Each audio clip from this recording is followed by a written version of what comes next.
Welcome, everyone, to the third week of Faithful Conversations about the 1619 Project, which was born out of Faithful Voices for Racial Justice, a project of Interfaith Alliance of Iowa.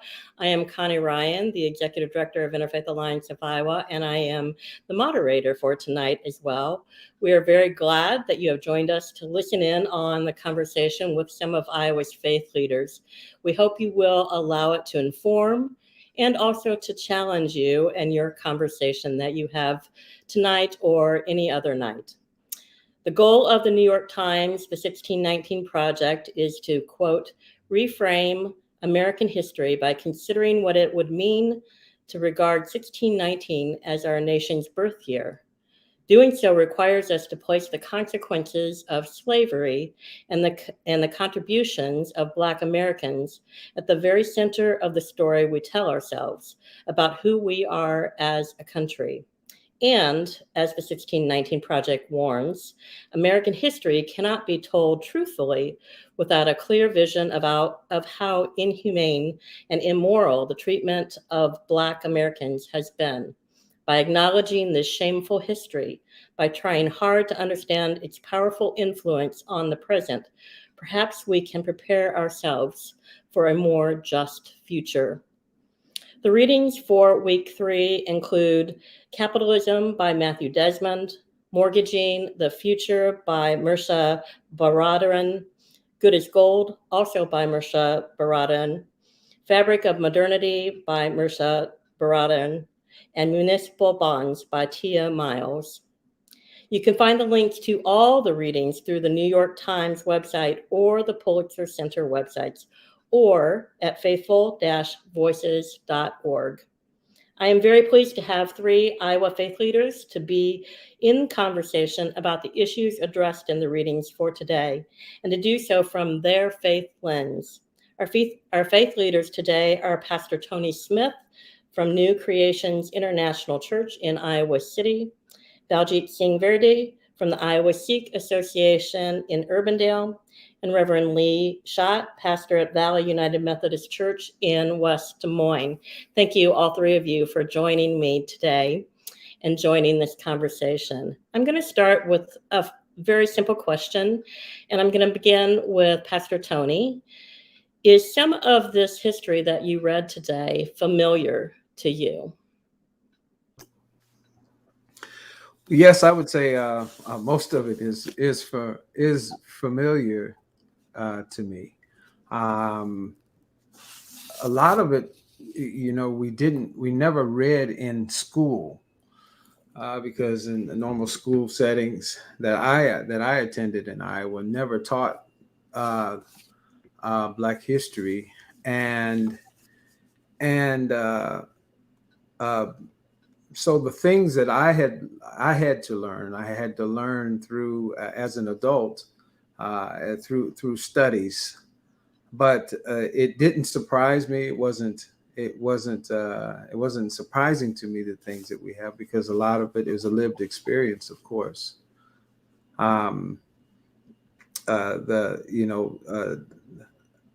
The thing that did surprise me is how capitalism was commoditized human beings, and because I always looked at slavery as being barbaric and dehumanizing and brutalizing, and I always thought it was fueled by hate. But when you look at the through the article, and you see it, that it was more capitalism than it was fueled by any type of hate, or hate followed it and was attributed to it. But capitalism was a huge part of slavery. Yeah, I think that's a fascinating point that you make. And Reverend Lee, what do you think about that? And to that question about history, whether this history was familiar to you? I agree that this isn't something that's taught very much. And one of the surprises to me in this writing this week was I think we've been led to believe that there were people picking cotton. But this casts a very much wider net, right? They were clearing land and felling trees and doing a lot of work to even expand the land that was available for cotton production and other things.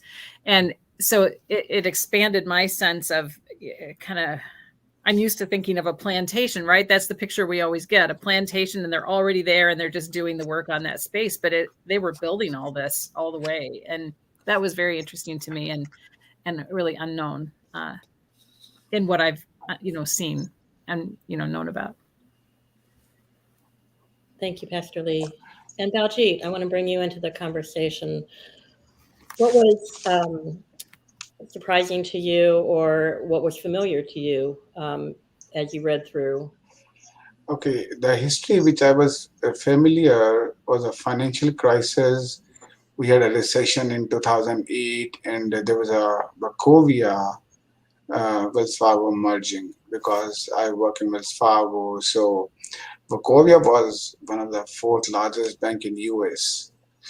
So, but because of the heavy losses in the subprime mortgage crisis, actually bank started issuing the subprime loans to the borrower having low credit score and started charging high interest rates. So because of the mid-2000s, subprime lenders started offering loans in low-income neighborhoods, many of them majority Black and Latino. Even Michigan State insurance regulator tried to enforce its consumer protection laws on Wachovia mortgage, but the federal agency OCC stepped in and claiming that banks with a national charter did not have to comply with the state law. So the Supreme Court agreed with the OCC, and Wachovia continued to offer risky subprime activity. So they were charging high interest rate, so people were paying more interest, less principal. So because of this, most of the Wachovia subprime loans defaulted, and they reported almost 9 billion loss. So eventually, all the loans, so banking system was, all the investment has gone down. So the Black communities lost almost 53% of their wealth because of this crisis. So this was the history which I was familiar with basically in this document. Yeah, go ahead, Baljeet. Yeah, in 2008, that's why then Wells Fargo, Wachovia merged with Wells Fargo and retained the name as Wells Fargo. Yeah, that was the history I was familiar with. Yeah, familiar with. Yeah, and I do think that that's interesting, and it also goes to the idea that history repeats itself, right?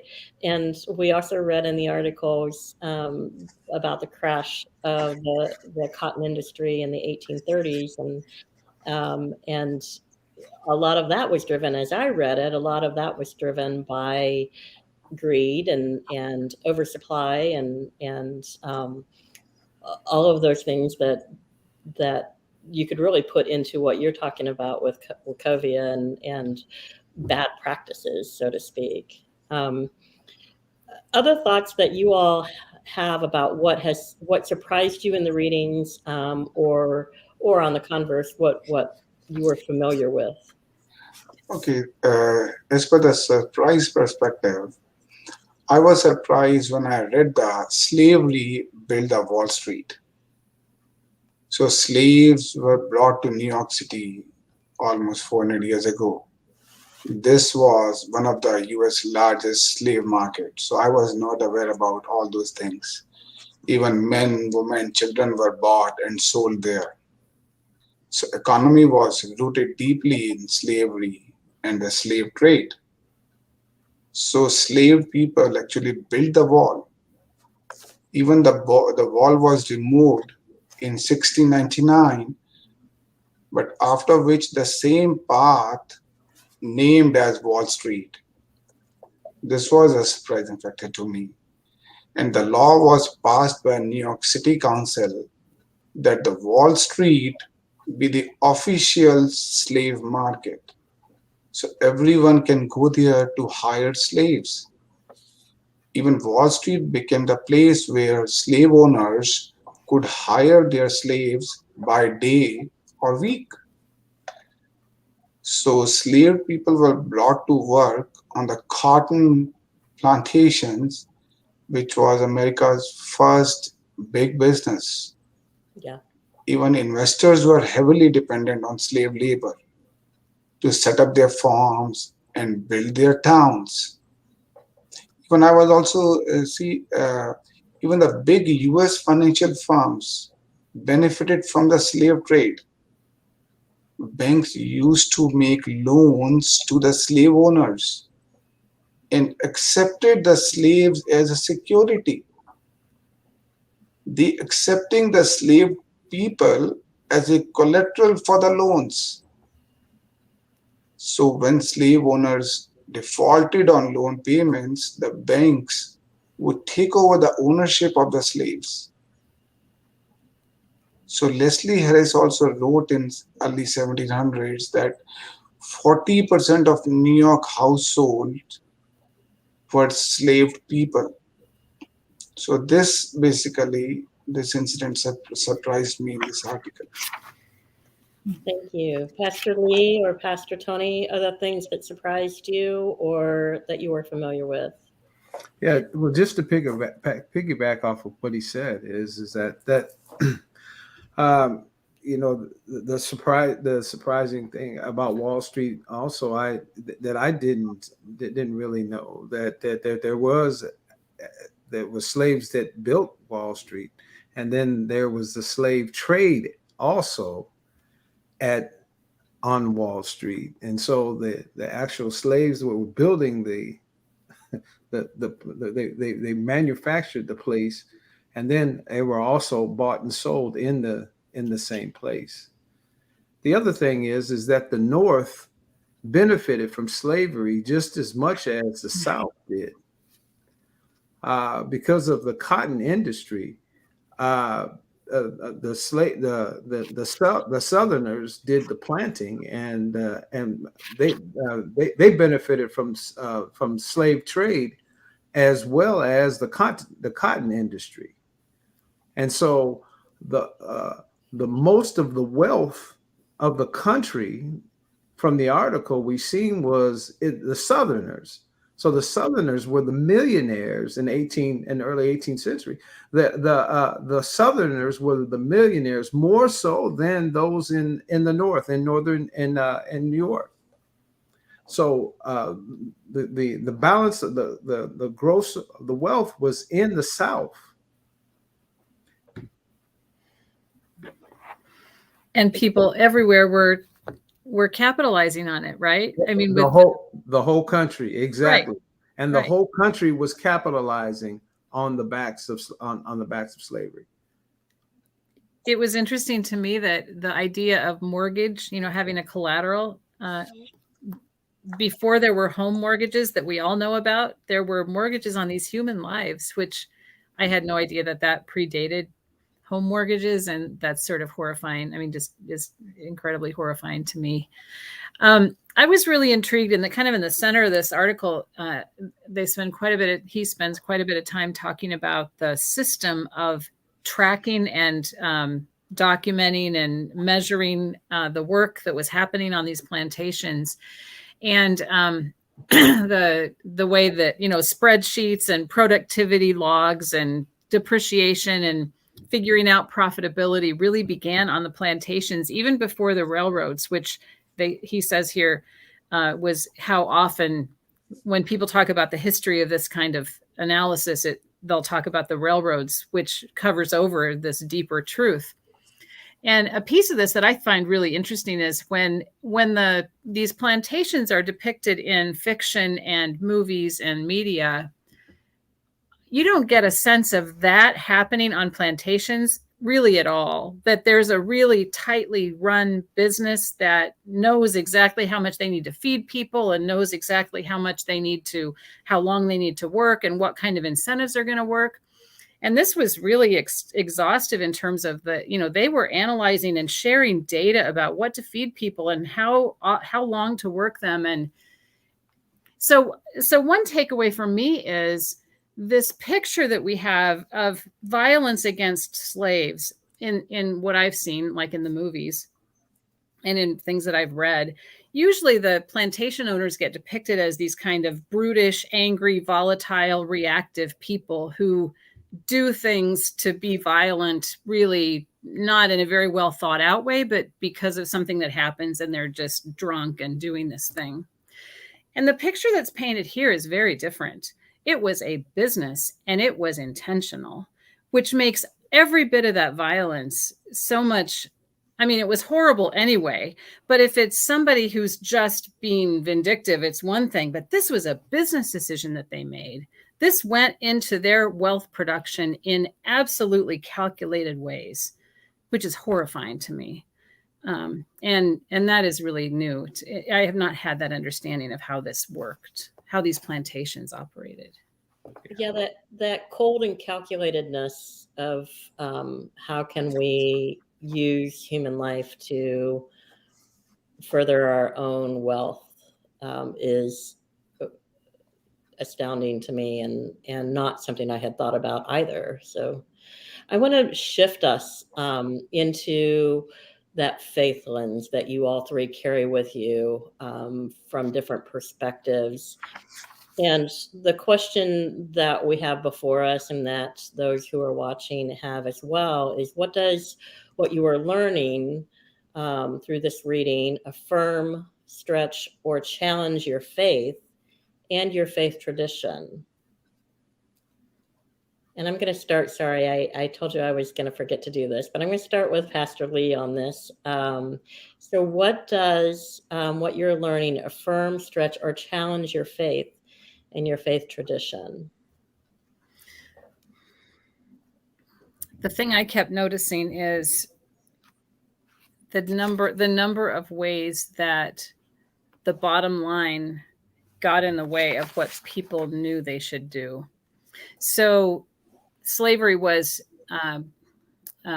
ended in the North, and there. I mean, I guess I don't know enough about how that even happened, but people knew this was not something they wanted to happen around them. And then these Northerners continued to capitalize on these things.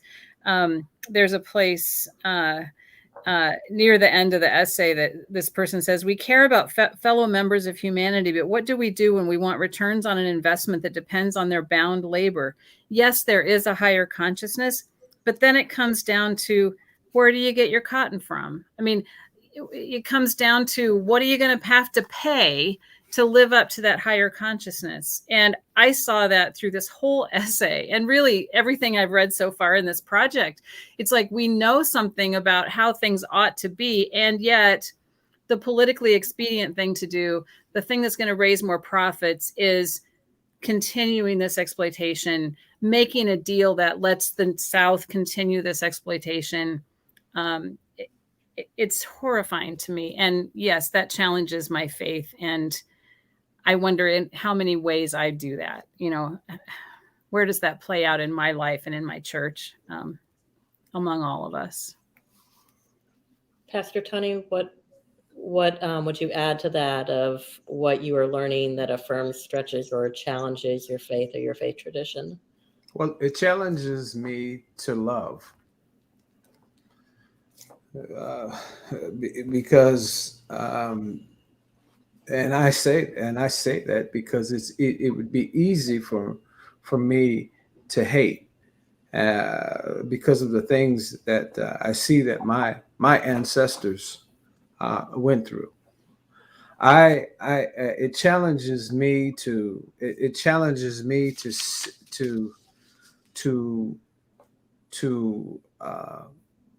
exercise my faith in this this time and in this season that we're in, where we are seeing a reemergence of the very same things that we just read about. So it is not like this has gone away. We're now living in what I think Reverend Barber calls James Crow Junior escrow. So so now we are so now it takes me to exercise my faith of what I know that the Lord has said and how God has showed me to treat my brother and to love my neighbor as I love myself, and to exercise these things, and at the same time fight the good fight of faith, and at the same time fight for the righteousness of the people that look like me, that have been oppressed for over 400 years. So it is my faith that undergirds this. Thank you, Pastor Tony. Baljit? This article talks about capitalism, means short-term benefits. This talks about people's rights and equality. But equality is not considered when it comes to capitalism and slavery. This is opposite of equality. But if you talk about my faith, Sikh faith, Sikh faith is basically a religion of equality.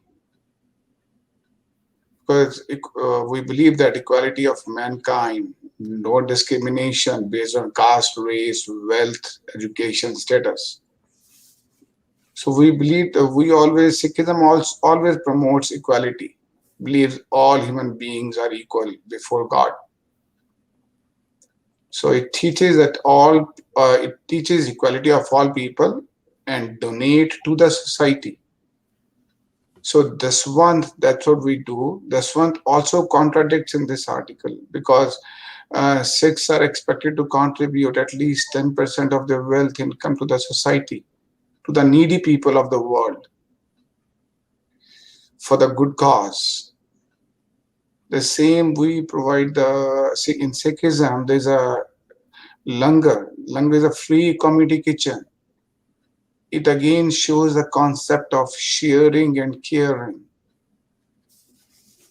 So that's how basically I've seen that. I've seen the things. Even we believe that whatever you sow, so shall you reap in this life. Things will happen to you, good or bad, according to how you behave with the society. So that's how I feel that we are in Sikhism actually contradicts with this article. Thank you, Baljit. So if you were having a conversation in your own faith community about what the readings were for this week, how would you, as a faith leader, how would you challenge folks within your own faith community to think more deeply and more broadly on these issues of our nation's history and the impact on today, and how that not only with the financial institutions, but the laws, and then as Pastor Lee talked about, all of those pieces in our lives that come to play around finances and spending, and so how would you challenge folks in your own faith community to look at this more broadly and more deeply? And I'm going to start with Pastor Lee.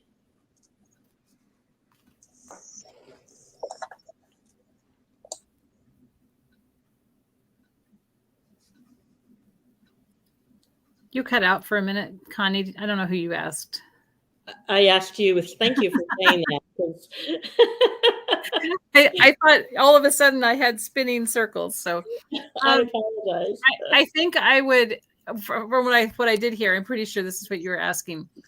I would say I just want to think about where everything comes from. Like what are the injustices that are behind the dress that I buy today, or the food that I'm buying, or where my pension funds are invested.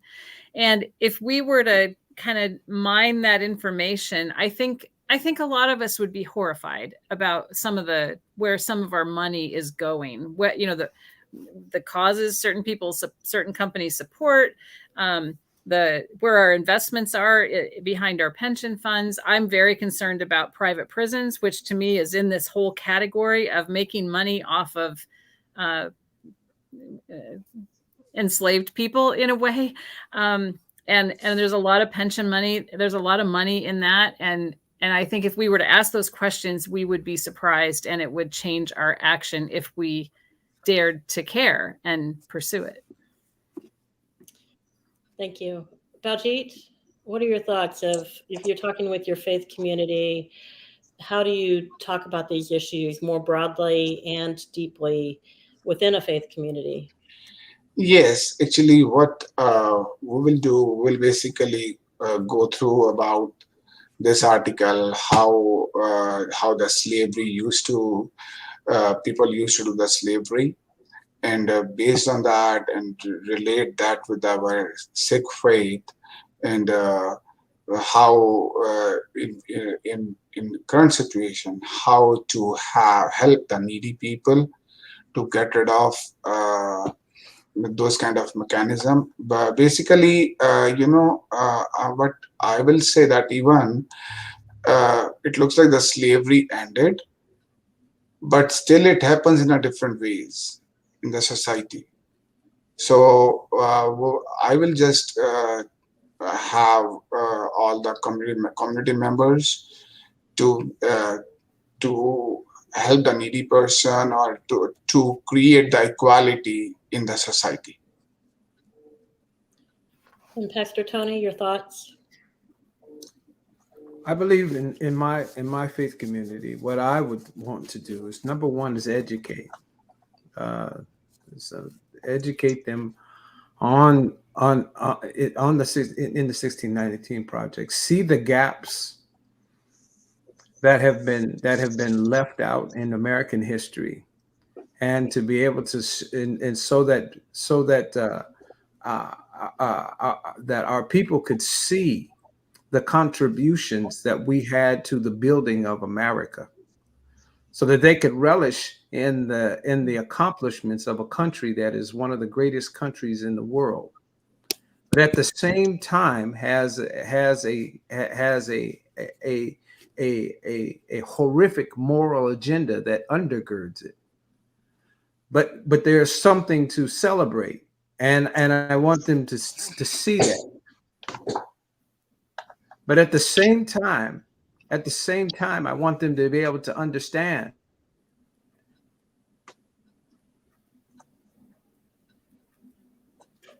that means that we still have to fight the good fight of faith, and not so much of equality that we're fighting for. We are fighting for equity. We want to be at we want the very same thing that white folks and other folks are experiencing, because it's one thing to sit at the table, but it's another thing to be able to eat the same dinner. And so we want to make sure that in this time, in this season, that we are fighting for, and that we're not just wanting a seat, that we want to have the very same privilege and opportunities as all. So, like we see in the article, it talks about the wealth gap. And so we need to be cognizant that there's, how the United States looks at people that are below the 1%, and so that we can be so that we can fight for equity And so there's a lot of things that there's a lot of education that has to go beyond this. And I hope that this will that we could teach this in our Bible studies, in our churches, and our and as well as in our education system. Thank you. Thank you to all three of you. I so appreciate the conversation and for you taking on this issue. It will challenge us to think deeper. Thank you to each of you who are watching. Your willingness to listen and engage is really important. How will our nation and communities ever make progress in dismantling racism if we cannot talk candidly about these issues and then take action? A heartfelt thank you to our team of faith leaders who designed Faithful Conversations about the 1619 Project and those who participate in Faithful Voices for Racial Justice each week. For now, if you have not already done so, please register to vote. And if you have, please help someone else register to vote. It is critically important in our democracy. And for the rest of the week, I hope that you have a great week, and I hope that you are well. Please take care.